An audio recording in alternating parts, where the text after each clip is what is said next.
विष्णवे नमः। तन्मनोमीष्टं साप्तं येन भूतले शान्तिपदामयं ददातु सा पदाम्बिकां। वन्देऽहं श्रीगुरो श्रीयुतावद्गमनं श्रीगुरुं वैष्णवांश श्रीरूपं सागरजातां सागना रघुनाथां तं शिवं साद्वैतं सावधूतं परिजनासहितं कृष्णचैतन्यदेवं श्रीराधाकृष्णपादान् सागना ललिता श्रीविशाखान्वितां च नमो विष्णुपादाय कृष्णप्रेष्ठाय भूतले श्रीमते भक्तिवेदान्त स्वामिति नाम्ने नमस्ते सारस्वते देवे गौरवाणी विचारणे निर्विशेषवादी पाशास्तान्य पांचाकल्पतरुवैशा कल्पासंदेशा पतितनां पावनेभ्यो वैष्णवेभ्यो नमः। नमो महावदन्नाय कृष्ण प्रेमप्रदाय कृष्णाय कृष्णचैतन्याय नमो कृष्ण हे कृष्ण करुणा सिंधु दीनबंधु जगत्पते गोपिका गोपिका राधाकांत नमस्ते सत्कांचन गौरांगी श्री राधे वृंदावनेश्वरी विश्वामिसुते देवी प्रणमामि हरे प्रिय वासाय नित्य परमात्मने गौरमत सुभद्राभ्यां नमः। जय श्री कृष्ण चैतन्य प्रभु नित्यानंद श्री अद्वैत श्री गौर नित्यानंद हरे कृष्णा कृष्णा कृष्णा हरे हरे हरे राम राम राम हरे हरे। गुरु की बात हम कम मंदाय पूरे मत बात हम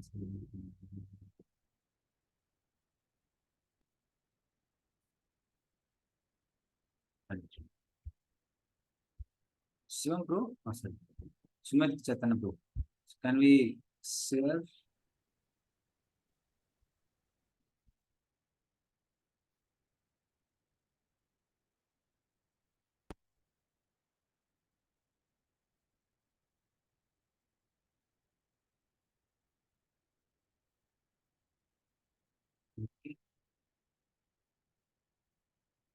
1:30 यथा गावो नसी प्रोतस्तन्त्यां बद्धा सदाम्भि वाक्तन्त्यां नामभिर्बद्धा वहन्ति बलम् ईशतुः।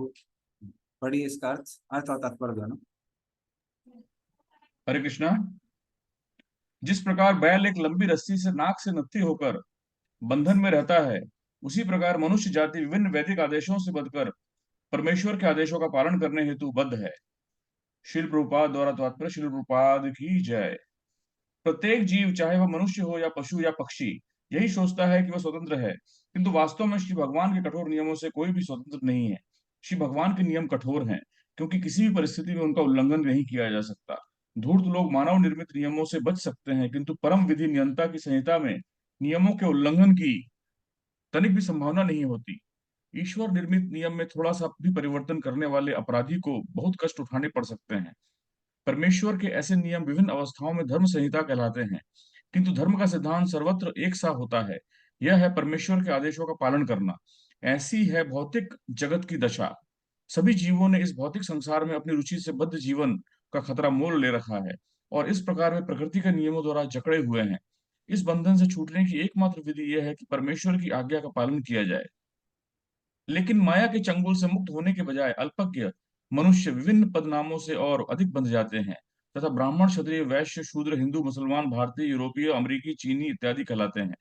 और इस प्रकार वे अपने अपने शास्त्रों या विधानों के प्रभाव में परमेश्वर के आदेशों का पालन करते हैं। राज्य के संवैधानिक नियम धार्मिक संहिता के अपूर्ण प्रतिरूप हैं। धर्मनिरपेक्ष राज्य या ईश्वर विहीन राज्य नागरिकों को ईश्वरीय नियमों को तोड़ने की छूट देते हैं, किंतु राज्य के नियमों का उल्लंघन करने से रोकते हैं। परिणाम यह होता है कि मनुष्य निर्मित अपूर्ण नियमों का पालन करने की अपेक्षा ईश्वर के नियमों को तोड़ने के कारण जनसामान्य को अधिक कष्ट उठाने पड़ते हैं।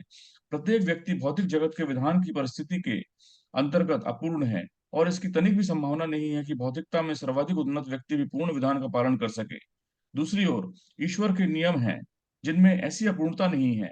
यदि नेताओं को श्री भगवान के नियमों की शिक्षा दी जाए तो उद्देश्यहीन व्यक्तियों की काम चलाऊ विधानसभा बनाने की कोई आवश्यकता ही न रहे। मानव निर्मित काम चलाऊ नियमों में परिवर्तन की आवश्यकता तो रहती है, लेकिन ईश्वर निर्मित नियमों में नहीं, क्योंकि वे परम पूर्ण भगवान द्वारा बनाए गए पूर्ण नियम हैं। धर्म संहिता या शास्त्रीय आदेश जीव की विभिन्न दशाओं को देखते हुए ईश्वर के मुक्त प्रतिनिधियों द्वारा बनाए गए हैं और सभी जीव श्री भगवान के आदेशों का पालन करके संसार बंधन से मुक्त हो जाते हैं। किंतु जीव की वास्तविक स्थिति तो परमेश्वर के सनातन सेवक की है। अपनी मुक्त अवस्था में वह दिव्य प्रेम से श्री भगवान की सेवा करता है और पूर्ण स्वतंत्रता का जीवन बिताता है, कभी कभी श्री भगवान के समान स्तर पर तो कभी कभी उनसे भी बढ़कर। लेकिन इस बद्ध भौतिक जगत में प्रत्येक जीव अन्य जीवों के ऊपर प्रभुता जमाना चाहता है। इस प्रकार माया के भ्रम से यह प्रभुत्व जताने की प्रवृत्ति बद्ध भौतिक जीवन के आगे आगे बढ़ते रहने का कारण बनती है। अतएव जब तक जीव सनातन सेवक भाव की मूल स्थिति को पुनः प्राप्त करके श्री भगवान की शरण ग्रहण नहीं करता, तब तक वह इस भौतिक जगत से अधिकाधिक बद्ध होता जाता है। यही श्रीमद् भगवत गीता तथा संसार के अन्य सभी मान्य शास्त्रों का अंतिम उपदेश है। हरे कृष्ण प्रभु जी। हेलो। हाँ, तो जिस तरह से गाय है, गाय का आप देखेंगे उसमें एक छोटी सी रस्सी बंधी रहती है पहले, नाक के नथुन से ऐसी, और फिर वो एक लंबी रस्सी से बंधी रहती है, किसी दूर में किसी स्तंभ से, किसी खंभे से बंधी रहती है। उसी तरह से हम सब लोग भी, जो लोग जानते हैं उनके लिए, वो ब्राह्मण क्षत्रिय वैश्य और शूद्र के धर्म से बंधे हुए हैं। वो सबके साथ बंधे हुए हैं, नाक से वो बंधा बंधा रहता है। और फिर उसके बाद में क्या होता है, फिर कुछ वेदों की वाणी है जो गृहस्थों के लिए बनी है, ब्रह्मचारी आश्रम के लिए बनी हुई है, तो और लंबी दूरी की तरह है। तो इस तरह से पर्टिकुलरली हम अपने वर्ण और आश्रम की व्यवस्था से बंधे हुए, उसके बाहर जैसे व्यक्ति आता है उसको हम लोग पाप कहते हैं। तो जैसे आजकल भी कुछ ना कुछ रूल्स रेगुलेशन आते रहते हैं जिसकी वजह से लोग बंधे रहते हैं। हाँ, जैसे अभी करंट स्कूल में रूल चल रहा है कि आप बच्चों को मार नहीं सकते, बच्चे कितना भी उपद्रव करें, कहीं पटाखे फोड़ने कोई दिक्कत नहीं है, लेकिन आप बच्चों को मार नहीं सकते। सर गवर्नमेंट का रूल बनाती है, उससे आदमी बंधा रहता है, चाहे का भी आदमी व्यक्ति कुछ नहीं कर सकता।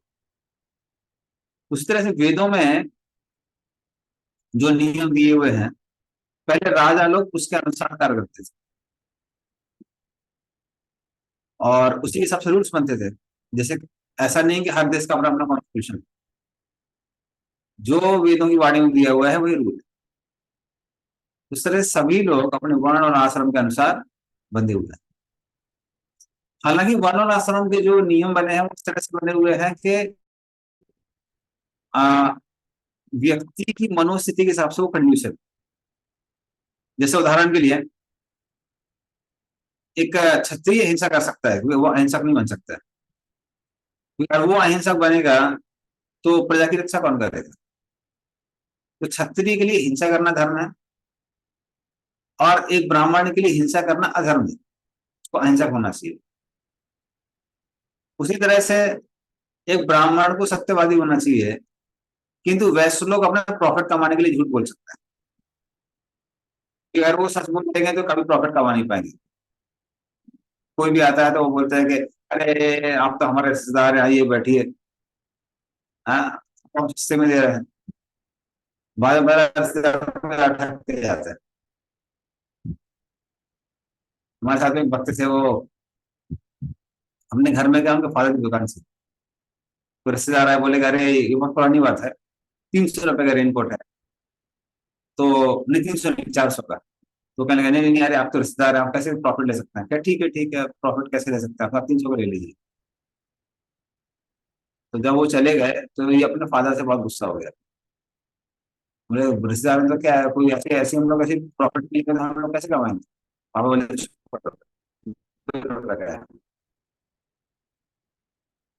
90 रुपीज का, 90 रुपीज का मिला था, उसने उसको 300 का दे दिया और हम बोल रहे 400 का है। सर वैसे लोग को झूठ बोलना पड़ता है ताकि वो प्रॉफिट कमा सके।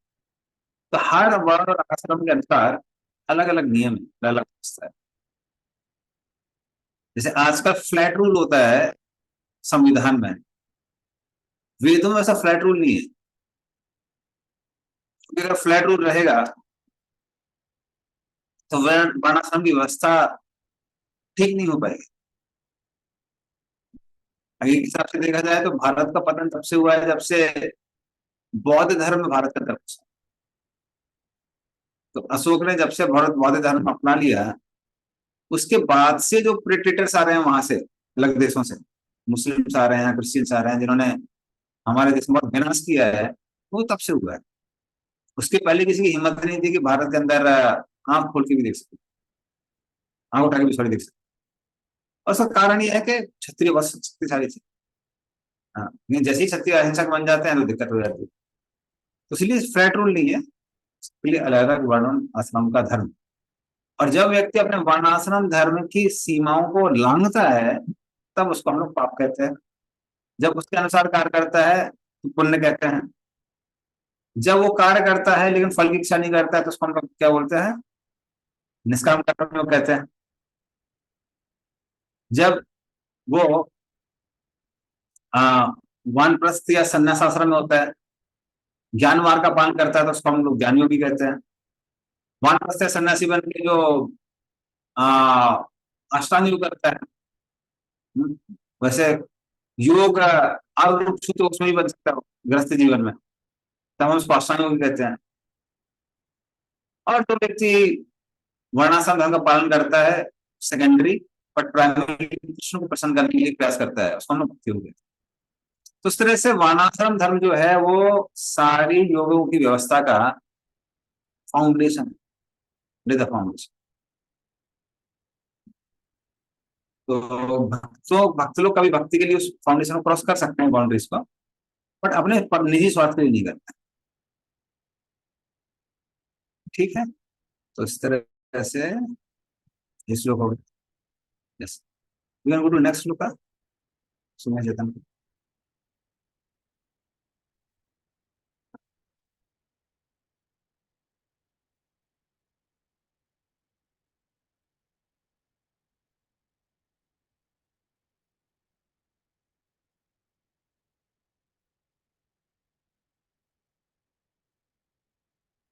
I've displayed the next shloka, Prabhu. हाँ, I've displayed the next shloka, 43. एक मिनट रुकिए। Somehow I'm not getting sound of anyone. There's problem with my laptop's speaker.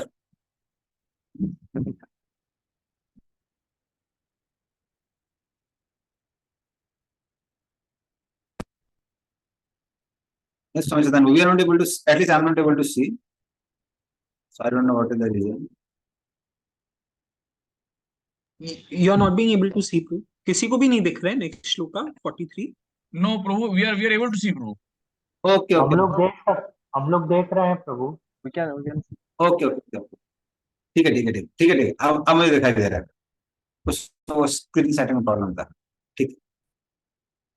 यथा क्रीडोपस्काराणां संयोगा विगमहाविह इच्छाय क्रीडितुः स्यातां तथैवेशेच्छया नृणाम्। पढ़िए इसका। मैं पढ़ता हूँ प्रभु। हाँ हाँ जी। हरे कृष्णा। जिस प्रकार एक खिलाड़ी अपनी इच्छा अनुसार अपने खिलौनों को व्यवस्थित करता है और फैलाता है, उसी प्रकार भगवान की सर्वोच्च इच्छा मनुष्यों को एक साथ लाती है और उन्हें अलग करती है। हमें यह निश्चित रूप से जान लेना चाहिए कि जिस विशेष परिस्थिति में हम अब स्थित हैं, वह हमारे भूतकाल के कर्मों के अनुसार परम इच्छा की व्यवस्था है।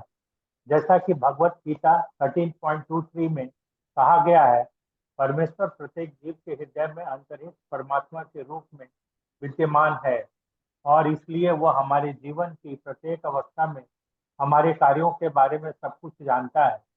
वह हमें किसी विशेष स्थान पर रखकर हमारे कर्मों के फलस्वरूप हमें पुरस्कृत करता है। एक धनी व्यक्ति अपने पुत्र को चांदी का चम्मच मुंह में लेकर जन्म देता है, लेकिन जो बालक धनी व्यक्ति के पुत्र के रूप में जन्मा, वह उस स्थान का हकदार था और इसलिए उसे भगवान की इच्छा से वहां रखा गया। और किसी विशेष क्षण में जब बालक को उस स्थान से हटाना होता है, तो उसे भी परमेश्वर की इच्छा से ही ले जाया जाता है। भले ही बालक या पिता अब बालक या पिता अपने सुखी संबंधी से अलग होना ना चाहें। यही बात एक गरीब व्यक्ति के मामले में भी होती है। न तो धनी व्यक्ति और न ही गरीब व्यक्ति का जीवों के ऐसे मिलन या वियोग पर कोई नियंत्रण होता है। खिलाड़ी तथा उसके खिलौने के उदाहरण को गलत नहीं समझना चाहिए। कोई यह तर्क दे सकता है कि चूंकि भगवान हमारे कर्मों के फल देने के लिए बाध्य हैं, इसलिए खिलाड़ी का उदाहरण लागू नहीं किया जा सकता, लेकिन ऐसा नहीं है। हमें हमेशा याद रखना चाहिए कि भगवान परम इच्छा है और वे किसी नियम से बंधे नहीं हैं। सामान्यतः कर्म का यह नियम है कि व्यक्ति को अपने कर्मों का फल मिलता है, लेकिन विशेष मामले में भगवान की इच्छा से ऐसे परिणाम कर्म भी बदल जाते हैं। लेकिन यह परिवर्तन केवल भगवान की इच्छा से ही हो सकता है, किसी अन्य की नहीं। इसलिए इस श्लोक में उद्धृत खिलाड़ी का उदाहरण बिल्कुल उपयुक्त है, क्योंकि पदेष्ठा जो चाहे करने के लिए पूर्णतः स्वतंत्र है, और चूंकि वे सर्वसिद्ध हैं, इसलिए उनके किसी भी कर्म या प्रतिक्रिया में कोई त्रुटि नहीं होती। परिणामी कर्मों के ये परिवर्तन विशेष रूप से भगवान द्वारा तब किए जाते हैं जब कोई शुद्ध भक्त इसमें शामिल होता है। भगवत गीता 9.30 और 31 में यह आश्वासन दिया गया है कि भगवान उस भक्त को बिना किसी शर्त के उनके प्रति समर्पित हो जाता है, सभी प्रकार के पापों के फल से बचाते हैं, इसमें कोई संदेह नहीं है।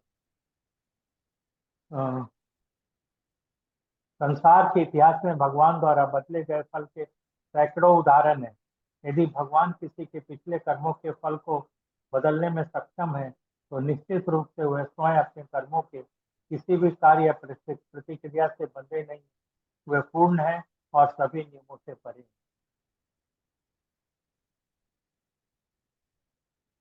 हरे कृष्ण। तो इस श्लोक में एक उपमा दी हुई है। उपमा क्या है कि जिस तरह से जो पासे का या फिर चेस का प्लेयर होता है, वो क्या करता है, गोटियों खेलता है। और कभी कुछ गोटियां पास में आती हैं, कुछ दूर चली जाती हैं। यथा क्रीडोपस्काराणाम संयोग विगमाविगा। संयोग मतलब एक साथ आना, विगम मतलब दूर जाना। उसी तरह से इच्छाया क्रीडितुम सयाताम तथैव इच्छाया नृणाम। उसी तरह से भगवान की कृपा से संसार में जो मनुष्य नृणाम है, लोग हैं, वो पास में आते हैं और दूर चले जाते हैं। तो वही बड़ी अच्छी उपमा दी हुई है।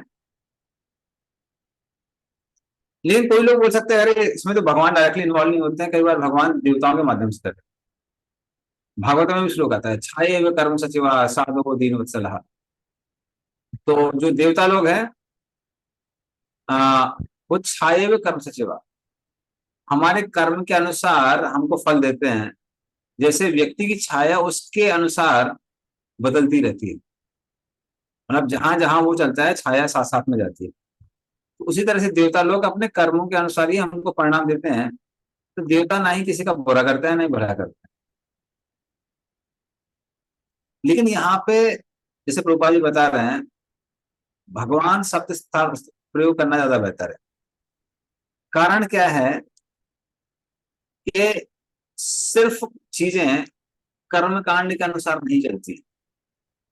जहां चीजें सिर्फ कर्मकांड के अनुसार चलती हैं, वहां पे मात्र देवताओं का ही की हिस्सेदारी होती है। तो पुण्य होता है, पाप होता है, वो किसके अनुसार है? वो कर्मकांड के अनुसार है।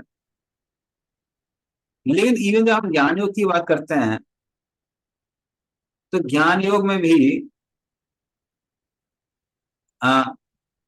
कर्मों के फलों से बचा जा सकता है। जैसे कर्म कांड में प्रायश्चित आता है, तो प्रायश्चित के द्वारा व्यक्ति अपने पुराने पापों को काट सकता है।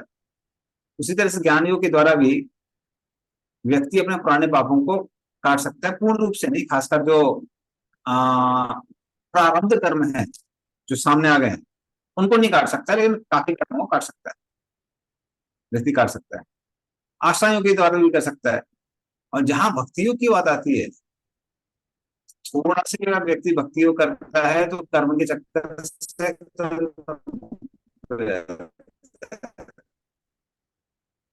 तो प्रश्न आता है फिर उनका ये है, वो कौन देखता है? वो भगवान स्वयं देखता है। वो भगवान स्वयं देखता है। तो भक्तों के जीवन में क्या होने वाला है, कई बार आप कर्मों के चक्कर से प्रोटेक्ट नहीं कर सकते। हाँ, कुछ हद तक कर्म काम करते हैं। उसका कारण ये है क्योंकि इस जीवन के प्रारब्ध कर्म ऑलमोस्ट फिक्स हो चुके हैं हमारे जन्म के समय। तो इसलिए भक्तों के जीवन में भी कुछ हद तक कुंडली काम करती है जन्म कुंडली, लेकिन पूर्ण रूप से काम नहीं करता है। और उसका रीजन ये है कि भक्तों की देखभाल भगवान पर्सनली करते हैं। अगर दंड भी देना होगा तो पर्सनली दंड देते हैं।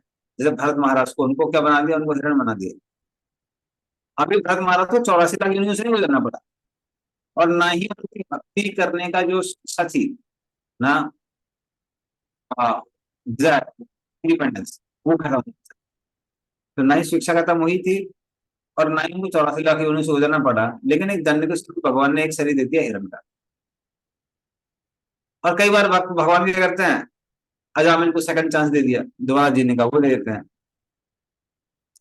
या फिर किसी की तरह श्राप दिलवा देते हैं, जैसे किसका हुआ था, वृत्रासुर का, ताकि वो फटाफट कृष्ण के पास वापस आ सके। तो इसलिए भगवान भक्तों के लिए पर्सनली इंटरवीन करके कभी अच्छे काम करते हैं और कभी भौतिक दृष्टि से कभी दंड भी देते हैं।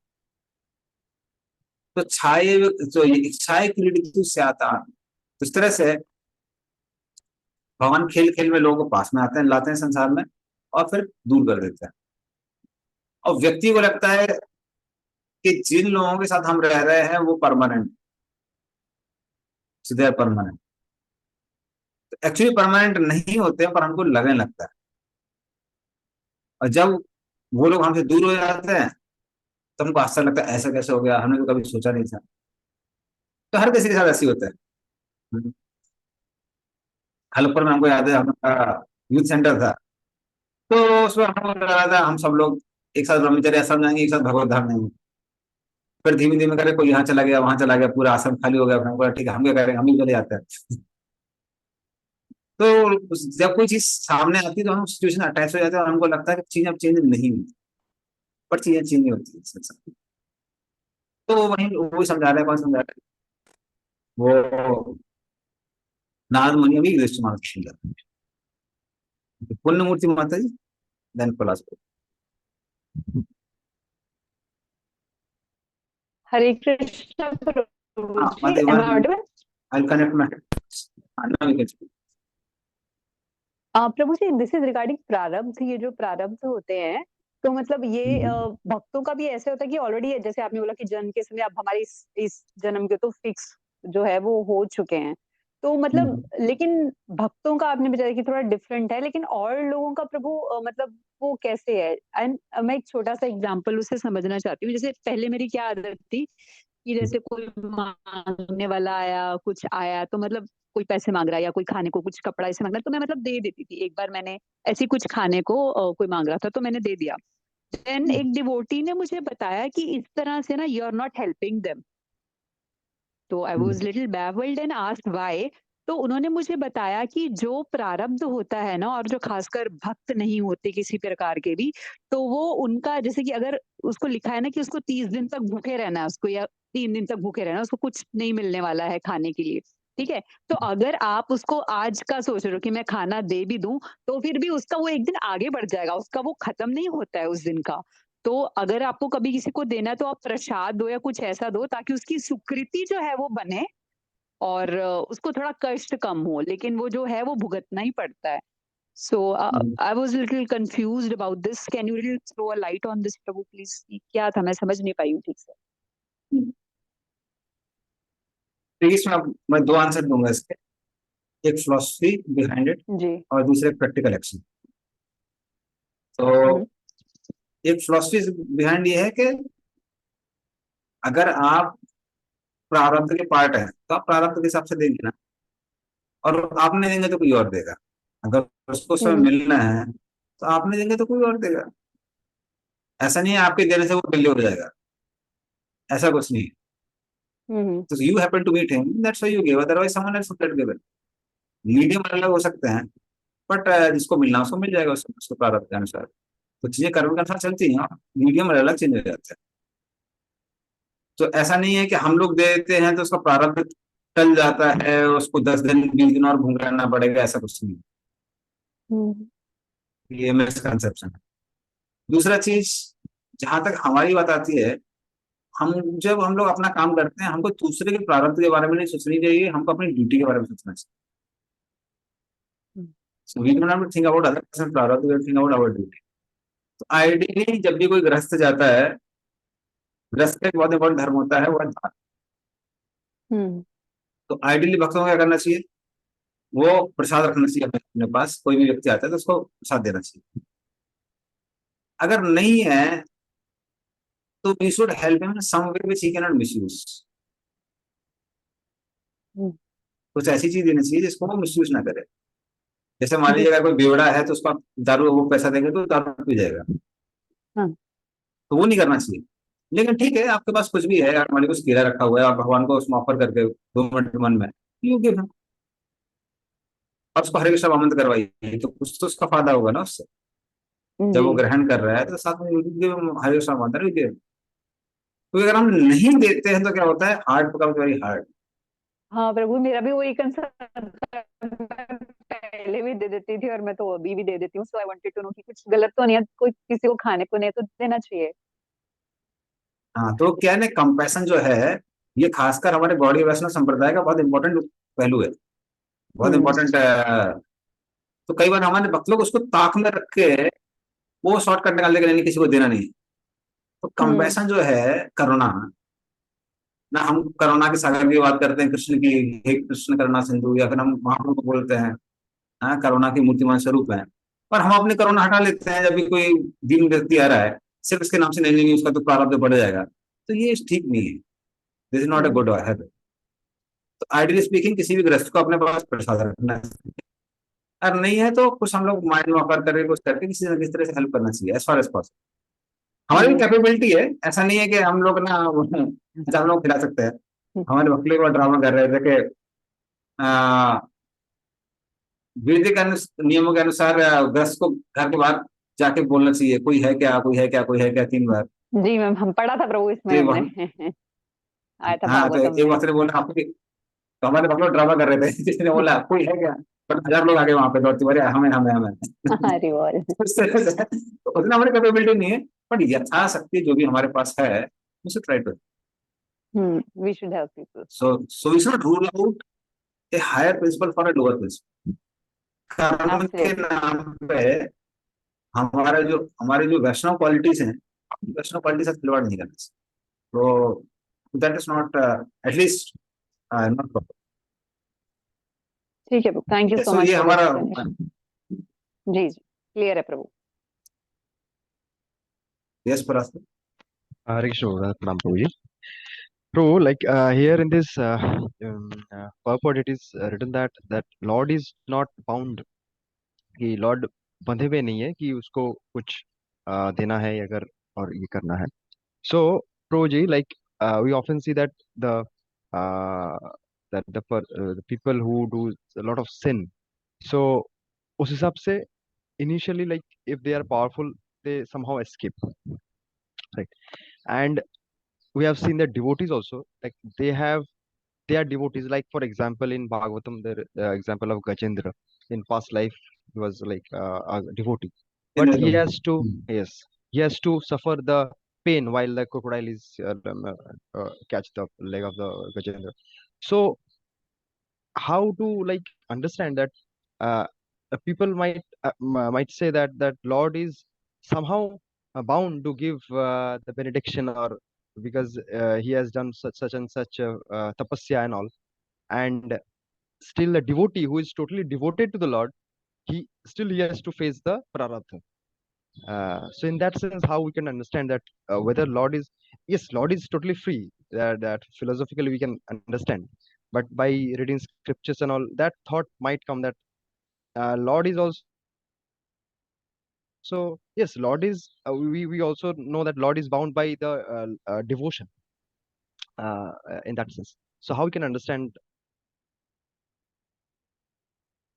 तो जहां तक भक्तों की बात आती है, क्या भगवान चीजों को इंटरप्रेट करते हैं, नहीं करते हैं, तो जिस तरह से साधारण लोग भी क्या है, उनको समझ में नहीं आता है कि कैसे 2 व्यक्ति आपस में मिल रहे हैं और चीजें हो रही हैं। लगता कैसे कि वो ऑटोमेटिक हो रहा है। कैसे लगता है? स्वाभाविकी ज्ञान बल क्रिया, स्वाभाविकी, स्वभाव हो रहा है, अपने आप से हो रहा है, ऑटोमेटिक हो रहा है। तो वो लोगों को लगता है। तो जो लोग ग्रॉसली देखते हैं उनको भी लगता है ऑटोमेटिक हो रहा है। जो लोग कर्म कांड के बारे में जानते हैं उनको भी लगता है कि ऑटोमेटिक हो रहा है, पुण्य के अनुसार हमको फल मिल रहा है, पाप के अनुसार फल मिल रहा है। उसी तरह से भक्तों के जीवन में भी कई बार हम लोग को क्या लगता है कि ये ऑटोमेटिक हो रहा है, बट ये ऑटोमेटिक नहीं है, ये भगवान का ही अरेंजमेंट होता है। जैसे इंद्रदम्न महाराज, अगस्त ऋषि वहां क्यों आए, इंद्रदम्न महाराज की लीला क्यों हुई, तो वो हम नहीं समझ सकते हैं कई बार वो भक्त पर्सनली समझ सकता है और भगवान समझ सकता है। जैसे फॉर एग्जाम्पल, अगर इंद्रदम्न महाराज को शायद वो कर्ष नहीं मिली होती तो फिर इतनी बड़ी गजेंद्र लीला नहीं हुई होती। हाँ, फॉर एग्जाम्पल, अगर प्रभुपाद ने वो दर्द नहीं सहा होता तो इतनी बड़ी कौन सोसाइटी खड़ी नहीं हुई होती। तो sometimes devotees desire that we are ready to take pain for delivering others, और भगवान अपने भक्त को मीडियम बना देते हैं। प्रभुपाद के बारे में कोई बोल सकता नहीं, अरे प्रभुपाद तो पूरा दृढ़ संकल्प लेके इतना त्याग करके वेस्ट में गए कि हम प्रचार करेंगे, और दो हार्ट अटैक, ये क्या बात हुई? भगवान सपोर्ट करना चाहिए, भगवान को ना और लोगों को लेके आना चाहिए जो पूरा उनका फ्लाइट का इंतजाम करते हैं, बड़ी एकदम रोड बनाते हैं, आराम से प्रभुपाद जाते हैं, सिंहासन में बैठते हैं, लेक्चर देते हैं, हजारों लोग भक्त बनते हैं। लेकिन ये क्या बात हुई कि वहां पे सिर में दो हार्ट अटैक हो गए? तो ये तो अन्याय दिख रहा है। तो बाहरी रूप से देखा जाएगा कि वो क्या भगवान वाकई में सपोर्ट कर रहे थे, लेकिन प्रभुपाद को मालूम है सपोर्ट कर रहे थे। ये चीज बहुत क्लियर होती है वृत्तासुर के वृत्तांत में। हाँ, चित्रकेतु महाराज वो गंधर्वों के बन गए थे, राजा बने थे, और वो वहां पे तो शिव जी पार्वती को अपने गोद में बैठा के वैराग पे भाषण दे रहे थे। So lord Shiva had Parvati on the lap. तो फिर बाकी लोग जो भी बैठे हुए थे वही काफी कंफ्यूज थे। ऐसी वैरागी की कथा तुमने आज तक नहीं सुनी है? पत्नी बैठी गोद में और दे रहा है क्लास किस पे? वैराग पे। तो साधुओं को सटपटा लग रहा था, कुछ बोल नहीं रहे थे। और क्योंकि शिव जी संकर्षण के भक्त हैं और चित्रकेतु महाराज भी संकर्षण के भक्त हैं, उनको लगा ये हमारे गुरु भाई है, तो वो अप्रिशिएट करने लगे कि ऐसा काम शिव जी ही कर सकते हैं, पत्नी को गोदी में बैठा के वैराग पे भाषण दे सकते हैं। क्योंकि उनको तो पता ही नहीं चल रहा है कि पत्नी गोदी में बैठी हुई है और साधु लोग आ गए हैं। वो इतना मग्न रहते हैं अपनी भक्ति में, उनको अक्षर का ज्ञान ही नहीं है। लेकिन पार्वती को बहुत गुस्सा आया और पार्वती ने कर्ष दे दी। अब बने भी कौन? अक्षर बने देवताओं के विरुद्ध से, जिनको किसने अपॉइंट किया है? भगवान ने स्वयं अपॉइंट किया है। मरे भी किससे?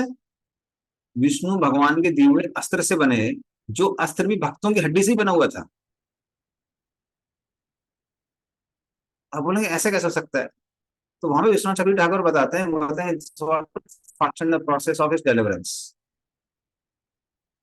तो गंधर्व की आयु बहुत ज्यादा होती है, अगर वो भगवत धाम जाते हैं तो उनको बहुत टाइम चला जाता है।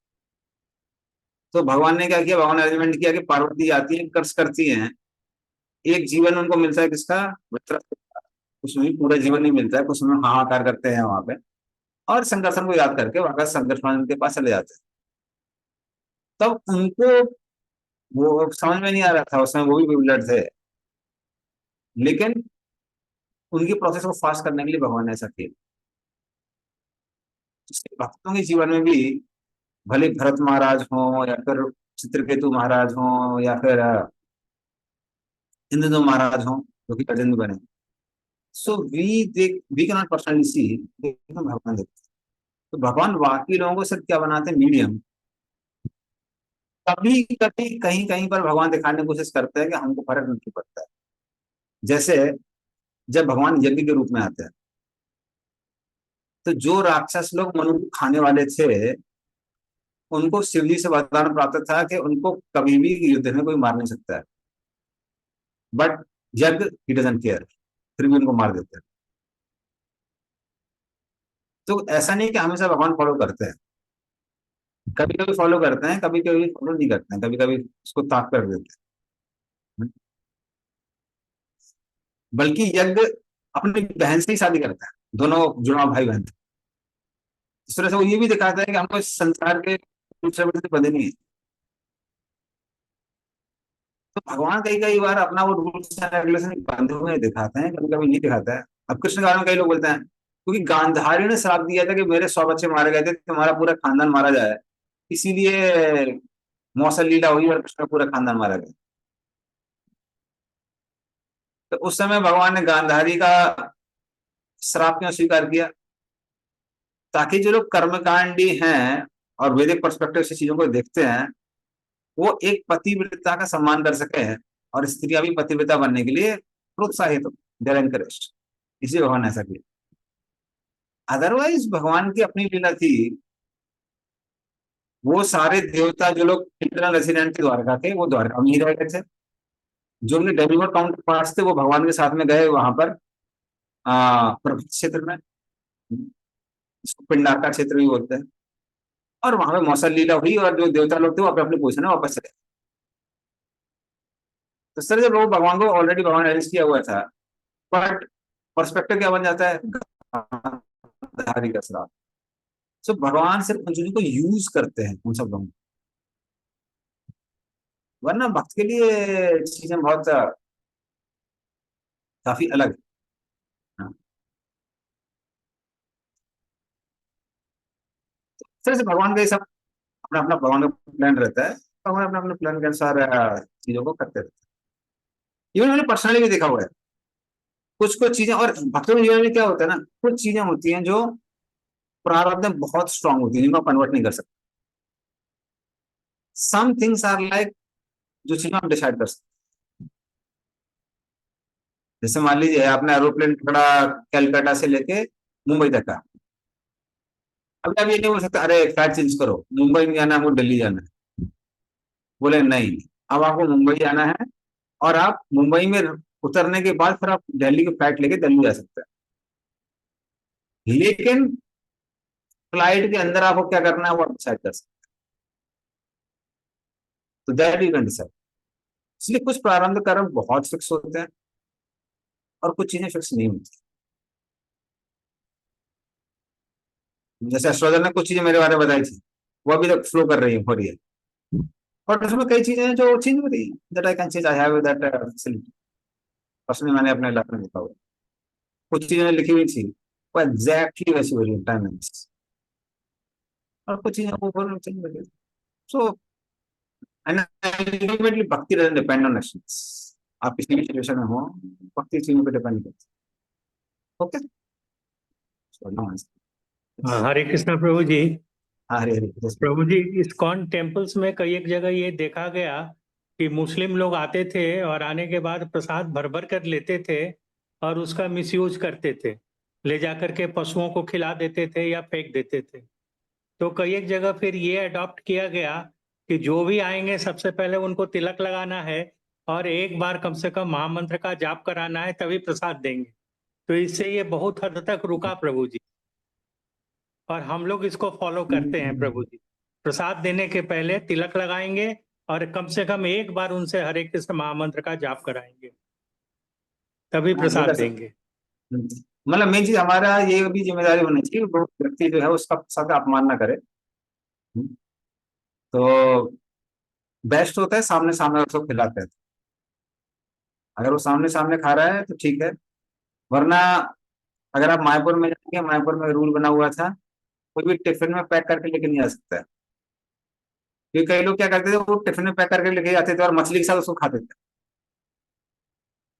कृष्ण और कृष्ण प्रसाद अभिन्न होता है आपने यहाँ से लिया राइस महाप्रसाद का और वहां मछली डाल के खा जा रहे हैं, तो दैट इज नॉट, वो ठीक नहीं है। तो इसलिए दोनों चीज देखनी है हमको, प्रसाद अगर दे रहा है तो देना है और साथ में सम्मान भी करना चाहिए। हाँ, पर ये साइड ये तिलक लगाइए सब करिए, वरना कई बार केवल जगन्नाथ भी अच्छा वो देते हैं। आपने सुना होगा राजापुर जगन्नाथ, वहां पर एक मुस्लिम व्यक्ति आया था, उसने प्रसाद फेंक दिया था। 4 दिन बाद आया, 4 दिन बाद अपने 20-25 मुस्लिम भाइयों को लेकर आया, बोला प्रसाद चाहिए। हमारे भक्तों ने मना कर दिया कि पहले एक आदमी ने भरा था, हमको लगता है पूरा हमारा बाल्टी लेके फेंक देगा, तो हमारे भक्तों ने मना किया आपको नहीं देंगे, कह नहीं आप प्रसाद खिलाइए आप खाएंगे। उन्होंने पूछा कि हम तो विश्वास नहीं करते, कह रहे नहीं। फिर वो जगन्नाथ बलदेव सुभद्रा के सामने गया, दंड प्रणाम किया, बोला कि हमने जब प्रसाद फेंक दिया तो रात के समय आपका ये सफेद वाला यहाँ पे आया और हमको थप्पड़ मारना चालू कर दिया,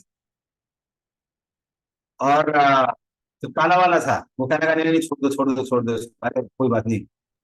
लेकिन ये पीली वाली दिखा, नहीं नहीं हमारे भाई का प्रसाद फेंका, मारो उसको और मारो।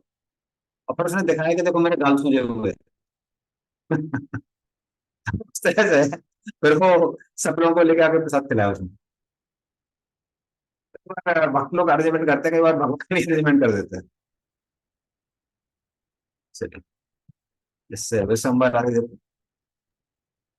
हरे कृष्ण सारा प्रणाम प्रभु जी। हरे। ऐसा हमारे टेम्पल प्रेसिडेंट है लखनऊ में, वो भी एक किस्सा सुना रहे थे प्रभु जी। जैसे हम लोग ये कहते हैं कि हमको जो है प्रसाद रखना चाहिए, और जब भी कोई इस प्रकार से मिलता है आजकल प्रभु जी, बहुत ऐसा होता है कि जब भी हम ट्रैफिक लाइट में रुकते हैं तो लोग आ जाते हैं और अपना विंड स्क्रीन को साफ करते रहते हैं और फिर मांगते हैं। तो ऐसे सिचुएशन में वो हमसे चर्चा कर रहे थे कि उन्होंने एक बार एक को ऑफर किया, तो उन्होंने मतलब जो है पैर के नीचे प्रसाद को दबा दिया। नहीं नहीं, ऐसे केसेस में उनको पूछना चाहिए आप प्रसाद आप लेंगे क्या। अगर वो मना करे तो खुद से नहीं लेना चाहिए। जी प्रभु। हाँ, क्योंकि अगर वो अपमान कर देते हैं तो बिल्कुल नहीं लेना चाहिए। जी जी जी। और उसका रीजन ये है, देखिए जितने भी आपके मुस्लिम्स हैं या क्रिश्चियंस हैं वो इतने कट्टर हैं कि वो, जो हम लोग क्रिश्चियंस लोग जो हम लोग प्रसाद देते हैं सीड्स ऑफ आइडोलेट्री कहते हैं। सीड्स ऑफ आइडोलेट्री मतलब ये जो मूर्ति पूजा के सीड्स हैं, ये आप खाएंगे तो आप शैतान का प्रसाद बोलते हैं लोग उसको। तो इतने दुष्ट लोग हैं वो उसको खाते नहीं है। तो ऐसे दुष्टों का भी देने की जरूरत नहीं है, उनके लिए भगवान की लिए दूसरी शक्ति है। वो जब थप्पड़ मारेगी वो अच्छे से माया शक्ति, तब उनको समझ में आएगा। तो ऐसे मूर्खों को देने की जरूरत तो ऐसे है। ठीक है, तो बहुत ध्यान ध्यान रखना है। तो इसलिए मैं जाता हूँ तो कभी प्रसाद होता है तो पहले पूछता हूँ तो प्रसाद आप लेंगे, तो जो बोलते हैं नहीं नहीं नहीं लेंगे, ठीक है भाई, मतलब अगर आप लेंगे प्रसाद, हरे कृष्ण आमंत्रण करवाइए उनसे। एक बार हरे कृष्ण आमंत्रण कर लेते हैं तो मतलब आदमी ऑथेंटिक है, तो उसको प्रसाद दिए छोड़ दीजिए। आपको इतना अपना अकड़ में है कि या फिर नहीं लेंगे, या फिर कई बार दूसरे धर्म वाले भी लोग लेते नहीं हैं, अपमान कर रहे हैं, ऐसे लोगों को देने की जरूरत नहीं। और सबको ऐसे कृपा दिखाने की जरूरत नहीं है, खासकर कई बार हमारे लोग जो दान देते हैं लोग उसका मिसयूज भी करते हैं। मुझे अभी भी याद है जो हम लोग स्कूल में वो दिया करते थे, कपड़े, अपने पुराने कपड़े, क्रिश्चियंस लोग उन्हीं को कपड़ों को उठा के क्रिश्चियन कन्वर्जन किया करते हैं। स्कूल्स में जो बच्चे लोग देते हैं पुराने कपड़े, क्रिश्चियंस लोग उनको ले जाके गरीब लोगों को बोलते हैं कि Jesus is giving to you, convert to Christianity, तो उसका मिसयूज करते हैं। तो इसलिए जिसकी मानसिकता ठीक है, जो कल्याण करने लायक है उसका कल्याण करना है, इसका नहीं है। हरे कृष्ण भगवान की।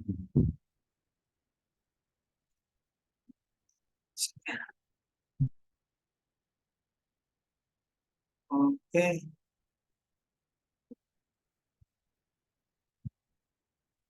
यन्नम यन्मन्नसे ध्रुवं लोकम अध्रुवं वा न शोभयम् सर्वथा नाही सोच्यास्ते स्नेहात् अन्यत्र मोहजात्। पढ़िए इसको।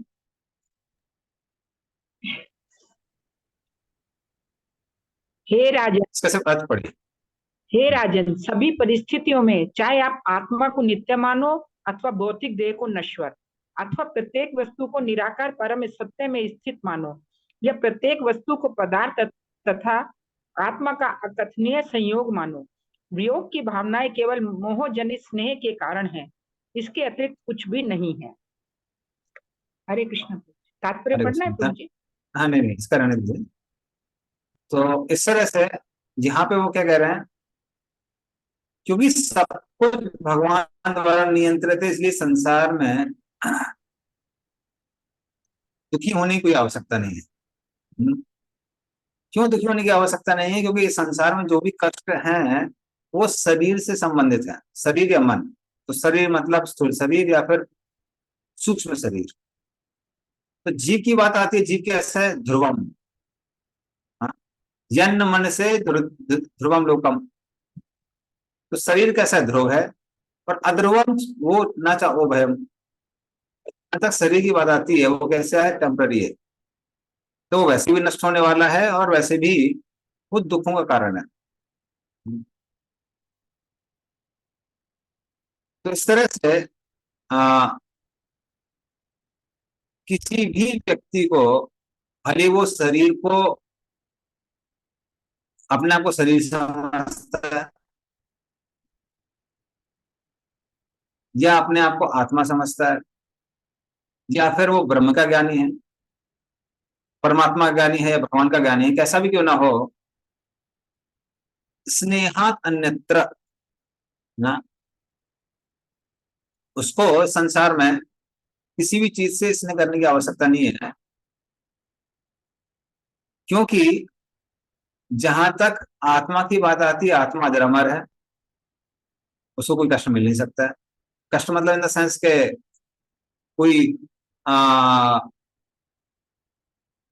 क्षति उसको नहीं पहुंचा सकता है आत्मा को। और जहां तक शरीर की बात है, शरीर तो वैसे भी नष्ट होने वाला है, इसलिए संसार में किसी भी चीज के लिए दुखी होने की आवश्यकता नहीं है। मतलब अगर कोई नास्तिक क्यों ना हो, उसको भी दुखी होने की आवश्यकता नहीं है, क्योंकि नास्तिक लोग भी जैसे आपने देखा होगा, जो खासकर एथिस्टिक साइंटिस्ट हैं आजकल के, वो लोग इमोशंस को साइड में रख देते हैं या साइड में कर देते हैं साइंटिफिक थ्योरी के बेसिस पे, कि अल्टीमेटली वी आर जस्ट सब बंडल ऑफ केमिकल्स, हम सिर्फ केमिकल्स हैं जो साथ में आए हैं ना, हम लोग कुछ इमोशंस नहीं है। तो कीप इमोशंस असाइड, इमोशंस को साइड में रखिए। तो इस तरह से वो लोग भी उससे अफेक्टेड नहीं होते हैं। जो ब्रह्म ज्ञानी है वो जानते हैं कि हम शरीर नहीं आते, वो उससे अफेक्टेड नहीं होते हैं। जो कर्मकांडी है वो जानते हैं कि जो सारी चीजें हो रही हैं वो हमारे अपने पापों को परिणाम मिल रहा है, अलग लोगों के माध्यम से मिलता है, तो वो भी अफेक्टेड नहीं होते हैं। फिर जहां तक इसकी बात आती है, परमात्मावादी की बात आती है, वो लोग भी हर हर जगह परमात्मा को देखते हैं, वो अफेक्टेड नहीं होते, परमात्मा को तो अफेक्ट होने की बात ही नहीं है, उनको पता है सब कृष्ण के अंडर में है। तो इस तरह से किसी के लिए भी कुछ भी शो करने की आवश्यकता इस संसार में नहीं है, हाँ, किसी भी व्यक्ति के लिए। कृष्ण भगवत गीता में कहते हैं, जो अतिशिक फिलोसफी सुनाते हैं ना, जाता से ही ध्रुव वित्तु ध्रुवम मितस्य तस्मात् अपरिहाते नातम सुचितम रस, कि जो इस संसार में जन्म लिया है वो नष्ट होने वाला है, और जिसने आ, और जिसने जन्म नहीं लिया है वो नष्ट नहीं होगा। इसलिए जो है वो सारी चीजें संसार में परमानेंट नहीं है, इसलिए दुख करने की, दुख मनाने की आवश्यकता नहीं। So one have to get affected. तो सेम चीज अभी जो एपिसोड चल रहे हैं, कई बार डिवोटीज बहुत अफेक्टेड हो जाते हैं, तो मैं भी अफेक्ट हो जाता हूं, याद कराना पड़ता है अपने। क्या याद कराना पड़ता है?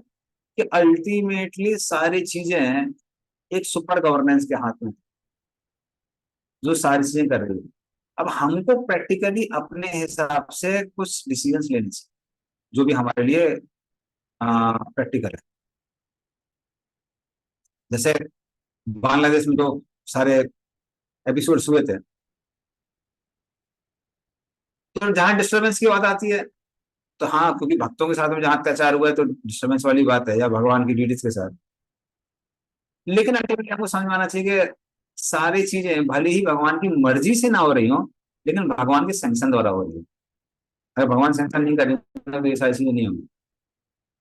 लेकिन जब हम पर्सनल डिसीजन लेते हैं तो हमको देखना चाहिए कि भक्तों की सुरक्षा के लिए जो जो आवश्यक है वो सब हमको करना चाहिए। फॉर एग्जाम्पल, अगर कुछ हथियार रखने की आवश्यकता है तो वो रखनी चाहिए। अगर गवर्नमेंट आपको प्रोटेक्ट नहीं कर पा रही है, या फिर गवर्नमेंट ही आपके अगेंस्ट में है, तो फिर आपको अपना प्रोटेक्शन खुद करना पड़ता है। वो हर एक व्यक्ति का धर्म। So then person can take weapons and fight. तो वो प्रैक्टिकल हो जाता है। बट जहां तक इंसिडेंसेस की बात आती है, वो सारी सारी चीजें भगवान द्वारा कंट्रोल। तो वो भी यहाँ पर नाजमन समझा। नेक्स्ट लोग। हाँ, ओके, नया माता जी तुमसे। प्रभु जी, ये सब जो भी हो रहा होता है, बांग्लादेश हो या पाकिस्तान हो या म्यांमार हो, कहीं भी, तो एज डिवोटीज कभी कभी क्या हम लोगों को ऐसे कुछ अवेयरनेस वाले या कुछ भी ऐसे शेयर करने चाहिए? क्योंकि कभी तो लगता है कि करना ही चाहिए, क्योंकि हम लोगों को कंसोलिडेट होना है और उसमें अपना भी योगदान। अगर ये सोचे कि दुनिया करेंगे, बाकी के लोग करेंगे, I have nothing to do with it, तो it is like being indifferent to the cause. और अगर ज्यादा करते भी, ज्यादा नहीं थोड़ा भी करते भी हैं, तो ये भी लगता है कि एवरीथिंग इट्स ऑल, जैसा आपने कहा कि it's been sanctioned by the lord, और it's his arrangement for some higher purpose. तो कैसे, what should we do practically? Practical हम लोग देख चुके हैं भगवद गीता में। अर्जुन ने भगवद गीता सुनी, कंटेम्पलेट किया, कृष्ण के आदेश में पालन किया। कृष्ण वहीं खड़े हुए थे, अर्जुन ने ये नहीं बोला कि कृष्ण लड़ाई करेंगे, हम आराम से सोएंगे। सर्व धर्मान परित्यज्य मामेकम शरणं व्रज, आप सो जाते हैं। कृष्ण आप लड़ाई करिए, सब कुछ आपके हाथ में है, हम तो आराम से सो रहे हैं। तो ऐसा नहीं है। तो ऐसा नहीं है कि रथ में अर्जुन सो रहा था और कृष्ण लड़ाई कर रहे थे, बल्कि अर्जुन वॉज वेरी एक्टिव।